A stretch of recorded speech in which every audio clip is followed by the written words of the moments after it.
The Section 1 girls basketball tournament seeds are out. The number 1 seed in Class AAA is no surprise, and they're probably pretty heavy favorites to three-peat as Section 1 champions. That is Albertus Magnus and 2 of their stars, their seniors. Join us here in the studio here today for GameDay One, brought to you by White Plains Hospital. Kevin Devaney Jr., joined today by Julia Scott and Maddy Zuppe from Albertus Magnus. Thank you guys so much. Coming over the bridge and coming over from Mamaroneck for our studio to be on the show on this week off. How are you guys enjoying the week off so far? Pretty great. Got to watch a movie last night, hang out with my friends. So What'd you watch? I gotta need to. Wuthering Heights. Wow. Not if you gave me 1,000 guesses as to what you might have watched last night, Wuthering Heights would not have been the guess. Maddy, how are you enjoying the time off? It's nice. I'm working the basketball clinic. Today's the last day, but a lot of free time. Yeah, and nice. Just a lot of time to enjoy this time of the season. Obviously, regular season, we closed the book on that, and we're going to the playoffs, and I'm sure. Do you guys turn the page? Do you reflect? How have you guys reflected on the way the regular season went? If you had to give me, Julia, a grade on the regular season for Albertus Magnus girls, how would you say? I would say a solid A-. We lost 2 games. One of them we definitely should have won, but other than that, I think we've been playing really solid. Which game should you have won, Maddy? Which game? Bishop McNamara. Okay. Yeah. And how would you grade the regular season so far? I'd give it an A- too. I agree. We should have won that game, but 2 losses is still very good. How about from the team standpoint in terms of, obviously replacing starters that graduated, and from the start of the season, is this the team you thought you'd be, the way you'd look, the makeup, the rotation, everything like that? It's definitely different from the past years, but we are as good, if not better. We're very solid with our new pieces and just like Sarah growing and then like our freshman Kira growing into her role too. It just really is working out for us. Yeah, is this, Maddy, the team you expected, the team you thought, or exceeding? We're definitely, I knew we'd be good because it was different, so I wasn't really sure how good, but I'm impressed. We're doing better than I ever thought. You guys are 4-year varsity players. You started as a freshman, right? Yes. You started as a freshman too? Yeah, so both started as freshmen. Rockland County natives. You obviously live in New City, Maddy, and Julia live in Nanuet. Albertus Magnus, you arrive on day one. Take me back to what expectations look like when you walk in the door the first day. I've definitely heard some things about our tryout week the first week, so I was a little bit nervous. We had some seniors who were warning us about the conditioning and everything, so that was pretty scary, but they were kind of guiding us through it, and I think that really helped us as freshmen. But Maddy, were you supposed to walk in day one freshman year and be a starter and basically be the starting point guard of this team? I went into it thinking I was going to be on JV, and then we played in a tournament over the summer in Albany where we both kind of worked our way to the starting lineup. But going into tryouts, I was still I still have to prove myself. So I never thought I was going to start, but I think I earned it. Yeah, and so this is a team that was coming off obviously winning championships, making it to the section finals. How did you end up at Albertus? What made you guys? Did you guys know each other before you went to Albertus? A little bit. We played together in AU in 8th grade, but that was we played against each other in CYO, but that was kind of the extent of it. What was it like when we head-to-head in CYO? You didn't guard each other, I assume, right? No. My CYO team was not the best, so that was kind of traumatizing playing against her every year. But was Maddy superstar? Oh, mine was the best team. We won the Archdiocese, Who was on your team? Tell me about the other team. It was me, Carly Vos from South. Mm-hmm. Jada Saletti goes to Sal Verde. Mary Kate DeBono, who's going soccer. Okay. It was a bunch of... It was a squad. So yeah. Poor Julia. Poor Julia. Yeah. Poor Julia and her team probably trying to pass the ball to the post and couldn't get inside. So how did you end up? What made you want to go to Albertus? Both my parents went to Catholic school, and I know I wanted to go to Catholic school, so it was just kind of choosing the right one, and Albertus is right down the road. So, what other schools were you looking at? Was there anything? Obviously, New Jersey offers a lot in Northern Jersey. There wasn't really another solid option in my mind. And so was always Albertus. How about you, Maddy?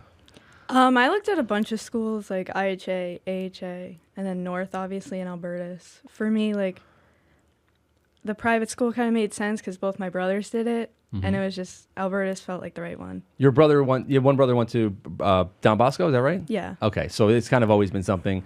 So you get there, you get to Albertus first day, first week of practice and stuff. When did you start feeling comfortable and kind of who, was it Coach Buckley? Who helped you kind of acclimate pretty quickly? I would say my senior, Carly Fisher, really helped. She drove me everywhere. We lived kind of close, so that kind of worked out. And now she's at Marist, so we kind of still stay in touch, but she was definitely the first person to like talk to me and just like give me confidence. Yeah, Maddy, it's so different. You were 6 foot when you walked in the door, so right away you had to feel like, okay, I'm gonna probably play a little bit because of my height. Maddy, who helped you kind of get yourself feeling comfortable with the team? Carly was also helpful to me. Amelia drove me everywhere, but I feel like for me, Allie was very helpful. She kind of made me feel welcome from day one. That team, so we're talking about your freshman year, that team just from the start was awesome, right? And you know where I'm going with this. So the team was awesome from the start. You go on, your favorites to win the section. You get to the section championship. Doesn't go as planned. Tell me about that day, because you guys being freshmen, you felt like we're gonna have more opportunities here. But the bus ride home back from the county center? What was that like? That was a really like sad day for us. Obviously, we still think about it, and it's a bit painful. But I know I didn't want to feel that pain ever again. So coming back and winning the section the next year was like probably one of the best feelings. Yeah, Maddy. So the thing about that day that like I remember going up to Coach Buckley before the game and saying, "Hey, Coach, what's up?" And he goes, "I can't talk." And I'm like, "What?" Like he goes, "I lost my voice." So he looked. So. And the reason why this is obviously important for you specifically is because all of his point guards are sort of extensions of him on the court in a lot of ways, and he's having a hard time communicating. He's trying to communicate through assistant coaches. How disruptive and how much of a factor was that, do you think, looking back? It was definitely hard just because, like, it made us realize how much he really does, like, speak and say a lot of stuff. So it was kind of hard to adjust, but I mean, it might play into it, but I don't think it's why we lost. No, definitely not. Yeah. So, but it was I think it has to be considered a factor, right?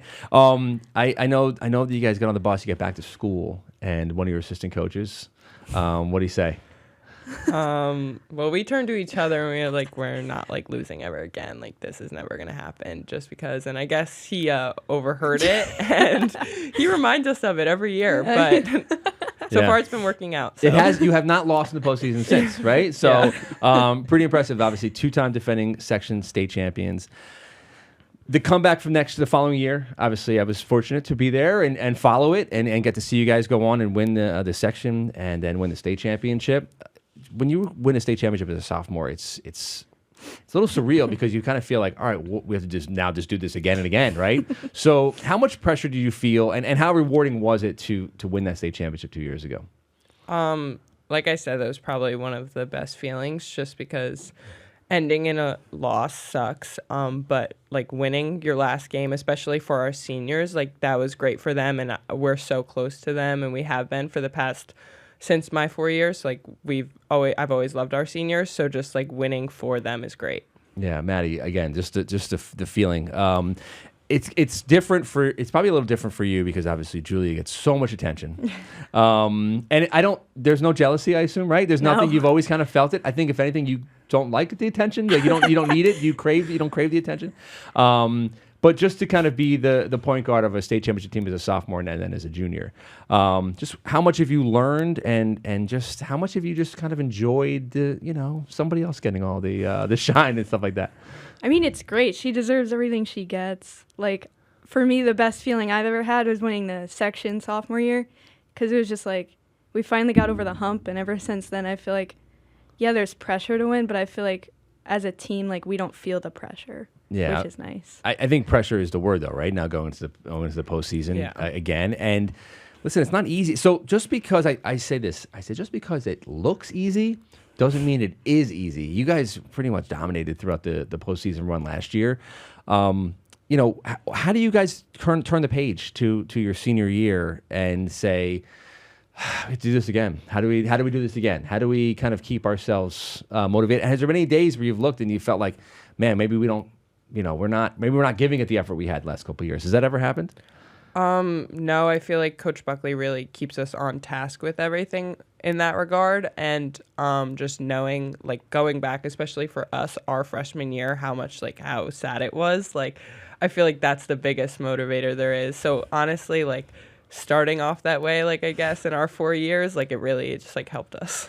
Absolutely. And your games have obviously developed over time. Take me back to early days in terms of when you started to really love basketball, right? So I never know how true this is, and we'll talk about your dads in a little bit, but I hear about how Julia Scott struggled in basketball at a young age. Is that true? That's very true. And in what ways? I played since 3rd grade. Wasn't really the biggest fan of it. I was a big soccer person. I was a goalie. I also did dance. I played the harp. I did lacrosse. Like anything besides basketball, I was kind of like more interested in. Not really. None of my friends really played, so I guess that's kind of like a factor of it. But 7th or 8th grade, like right out of COVID, I joined a AAU team, and they were kind of like, "Oh, like you're pretty good at basketball. Like you could be pretty good." And I was like, "Oh, like really?" And then I guess I started geting into it. Was that Empire that you started playing your first team or no? Yeah, in 8th grade. Okay, so Empire says, "Hey, you're pretty good," which is high praise coming from that program. When did you start feeling good? When did you start saying like, "Oh, I can actually maybe do this"? I think the first time I was like given a lot of confidence was when I got my first offer going into 9th grade. That was kind of like, oh, like college coaches are looking at me, like they believe in me. So obviously I have a 5th grade daughter, a 7th grade daughter, and my oldest one plays AAU. So we travel around and we walk into a lot of gyms and we watch the opposing layup line, and where we go into, House of Sports or some big places, Atlantic City. And there's always a team that has 6, 7 girls, and then there's a girl's like way up here, right? So a really, really tall girl. And then your initial thing is like, oh my God, that girl's going to dominate. And it doesn't always work out like that. So what sort of advice when you look at maybe a middle schooler who's probably just like 8 inches taller or taller than all the other girls about kind of staying the course and putting the work into the game?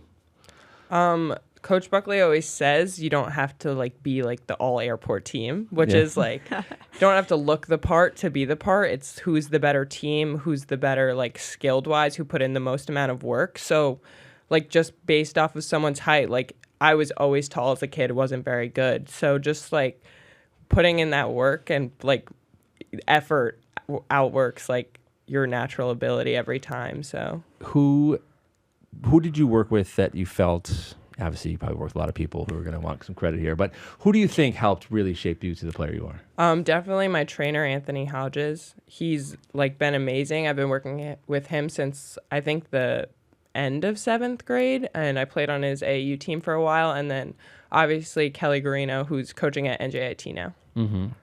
So Maddy, now to you. So she was an only child. You have 2 older brothers, who I don't think they beat you up, but they played. They were. I mean, I know your brother was a good athlete. So just tell me about what influence that is to have the older brother factor for the kid sister. It's definitely really helpful. I remember like we were young, like my dad would just take us to the gym, and like I think they like made me as competitive as I am now, because I always was like, well, I want to beat you. It didn't happen that often when we were little, but yeah, they definitely made me tough. They would beat on me in the house, outside, but they're also my biggest supporters. So they are. Yeah. They're a huge fan. Your brothers came home for your senior day.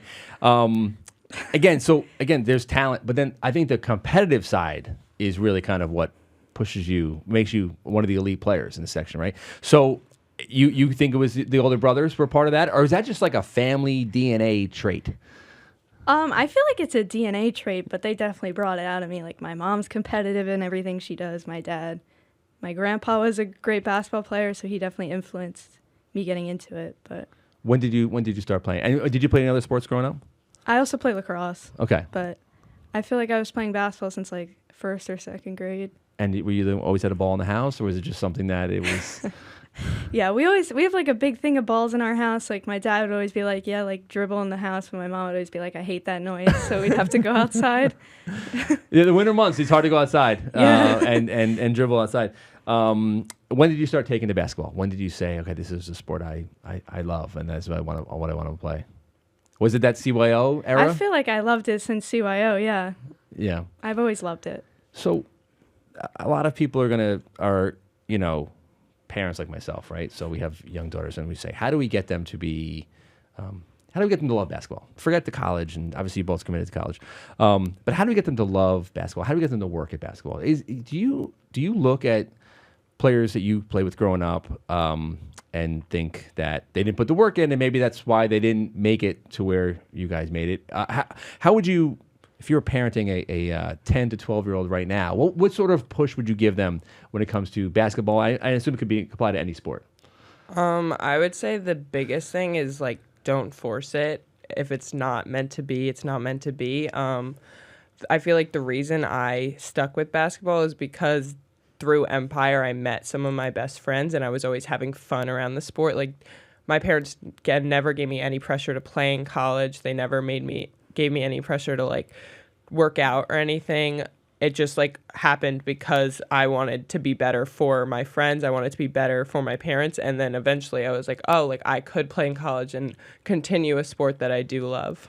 So I'm gonna say that your two fathers, who I got to know very well over the last few seasons, probably are as, at least in public, as laid back during games as I can ever see. To the point where I've watched your father, Julia, at the county center court. Can't miss him. Big guy, big tall guy. He sits center court, and that game was this past year was, it was kind of like a little bit of an ugly game at one point. It was tough. You guys are losing, and he never broke character. I watched your father. He sits way up top, and Troy doesn't really talk. I think actually. Does he sit in the opposing section sometimes? Yes. Yeah, that's what I thought. He was sitting in the opposing team section. And I was like, why is he sitting over there? But how much have you been able to want to love basketball, work at basketball, and enjoy success because you didn't have fathers who were over your shoulders every possession? Does it matter, Julia? I mean, Maddy? Yeah, I mean, my dad's an intense guy, but like, I appreciate that he's not like all on top of every little mistake. I mean, he gets me better, obviously, but him being calm kind of like makes me calm in a way. Yeah. Yeah. Do you look at your father during games at all? No, definitely not during games. Yeah. But like, because some girls do. A lot of girls do. A lot of people do. But I think it just helps. He's not really like, a lot of people don't want to go home with their parents after a bad game or something because they'll yell at them in the car or something. He's never done that to me, which is also another reason I guess I started loving the sport, but he's just been like a very like good supporter on and off the court, just like in basketball, but also in life. Like he doesn't force anything upon it. He did not. Your father, Julia, did not love all the ceremony around your signing day, your commitment day, right? So I actually parked my car outside of Albertus, and I was walking in, and sure enough, the door opens, and it was your dad walking in, and he had a look on his face. I was like, "Is everything good? Everything okay?" And he's like, "I don't like this stuff. I don't like this stuff. I don't want it. I'd rather just, she posted on social media." So you have this huge ceremony at school. He had to have enjoyed it. Your family had to enjoy it a little bit because the whole school comes and celebrates and cheers you on, right? I think he enjoyed it a little bit more than he's giving on, but not a big picture guy. So that was definitely a part of the problem. But I think he was just happy on where I committed and like didn't want all the attention and everything. So you're going to Clemson. You're going to Trinity. Tell me about the Clemson decision, because this is something that, we see it. We get spoiled with a school like Stepinac, where they have 5 Division I players on it. We very rarely have this much attention and sort of like you did a little hat selection, right? You did the whole thing. Like that doesn't typically happen in girls basketball. That's more of a high level boys basketball thing. You got to have that. Tell me about that whole experience that day for you personally. I think it was really cool. It was really great that my school let me do that. It was kind of took some convincing at first to get the entire school there, but everyone the entire day was like, I'm so excited, where are you going to commit? People were making bets on where I was going, but just knowing when I said that I was going to Clemson University and the entire crowd erupted, it was I felt how loved I was at Albertus. Yeah, that was a very touching ceremony, I think, for you personally, right? I mean, that was pretty awesome. The Clemson decision, what did it come down to, and why Clemson over obviously Notre Dame and Michigan? Was it? Yes. Yeah. 3 months ago, I can't remember. But Michigan, those 3 schools, why did you end up picking Clemson? The second I stepped on campus for my unofficial, I was like, this is a place I could see. The people were the first factor, and they were amazing. Every single person I met, they were all nice. Southern hospitality is a real thing. Yeah.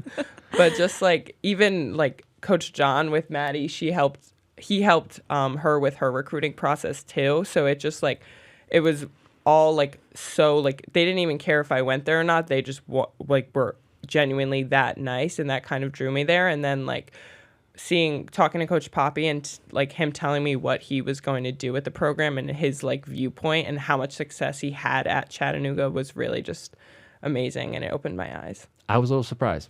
I just always thought it would be Notre Dame. Just always thought like if she goes Notre Dame, she goes Notre Dame. Maddy, were you surprised? Did you know going? Were you like one of the few people that knew what the decision was going to be? Yeah, I knew. Well, you should know. Yes, yeah, of course, I yeah. knew. What were you surprised when it came down as the process was going, as you're learning more about this? That you said, did you at one point say, "Man, I think she's going to pick Clemson"? Yeah, I mean, the coaching staff, they're very nice. Like Coach John, like I feel like we're friends at this point. Like just the way like I was communicating with them, I was like, oh, she's definitely going to pick them just because they're so nice. Your choices. You picked Trinity. Obviously playing close to home, so you're not going to be too far. Tell me about your decision and what other options you had, and what were you looking at down to the end? I felt like I was talking to a bunch of schools. I never really like said no to anybody because I had to keep an open mind. You never know. Yeah, you're too nice. Yeah. Yeah.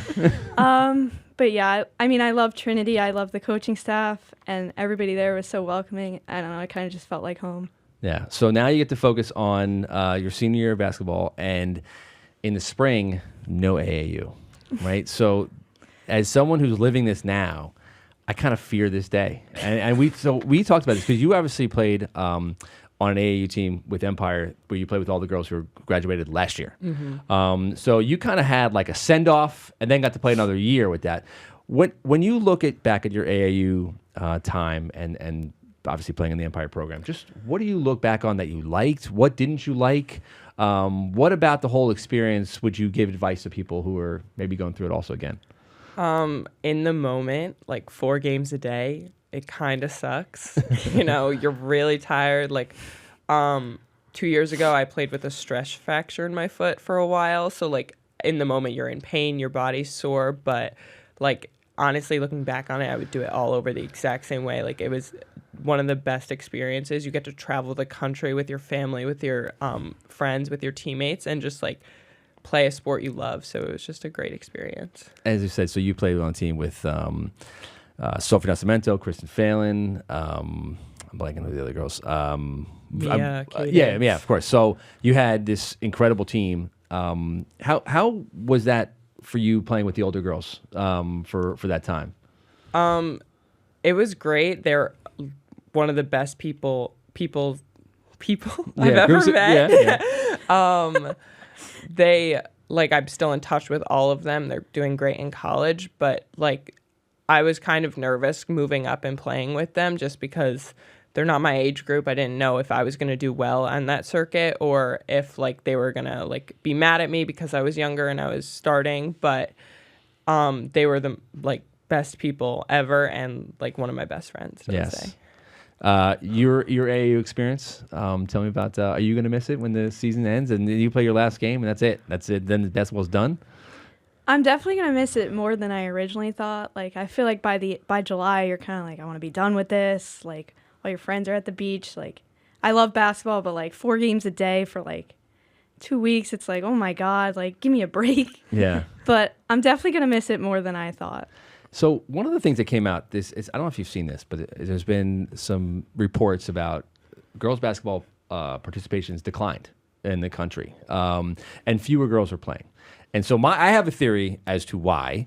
I think that the girls that play basketball and commit and do year-round and do AAU, the multi-sport girls, just the gap widens pretty quick for them at a young age, and so it's hard for them, like the girl who plays soccer and plays lacrosse, gets the basketball, and it's like, wow, these other girls are so much better because they put the work into it. So I think specialization has kind of hurt that. But what are your thoughts about the fact that like less girls? Have you seen that at all? I mean, have you recognized that through AAU or through high school? So our high school team, our freshman year used to have a freshman team, and now we kind of struggle to have a roster for JV. So we've seen it a little bit in our school, but also our school is pretty small. So that kind of also factors into it. But you can tell, like, if a girl's not good at a sport or not good at something, like, they're more likely to quit. So, like, and basketball is a sport that you need to put the work into. So, like, it obviously factors in. Yeah, so you could just take a basketball and go to the gym if you have access to a gym and just shoot a couple times a week, and that alone will kind of jump you ahead of the other girls. So it is something. So the other, Maddy, have you noticed that when you face a lot of these teams, that like there's a lot of like 8th and 9th graders that start, and I think that's because they just don't have older girls that can compete. Have you recognized that at all?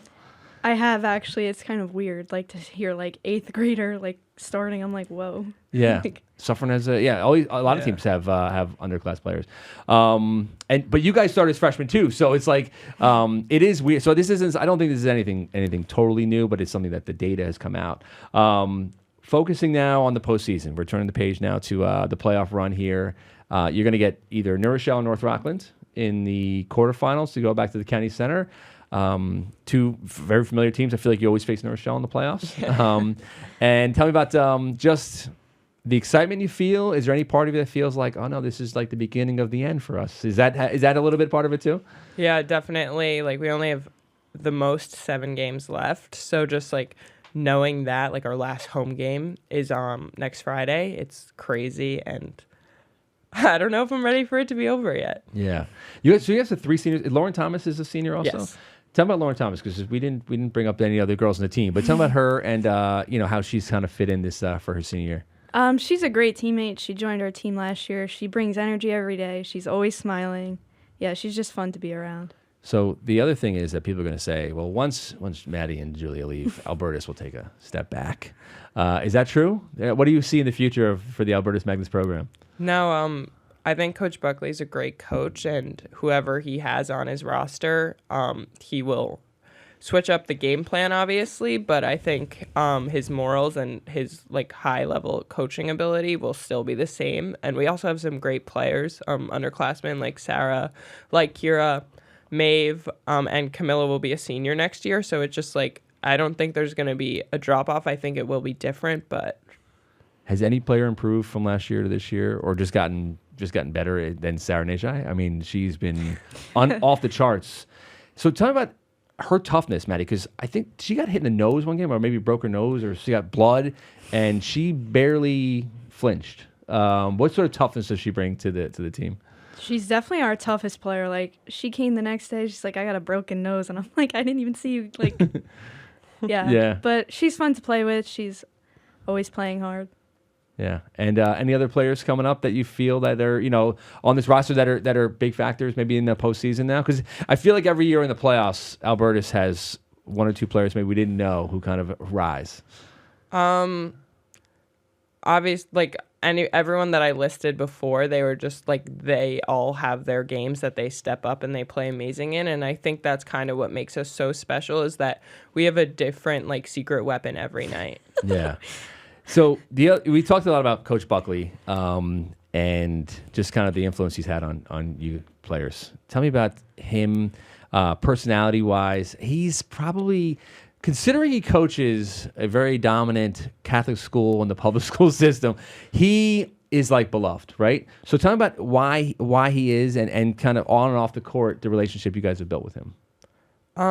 He's just like a great guy to be around. He talks about his late coach, Coach McGinnis, a lot, and how much of an amazing guy he is. And I think like he's kind of been the same impact on me as Coach McGinnis was on him. So just like on or off the court, I know he's there for me. I know he's always supporting me, and he's just been a really great influence. Maddy?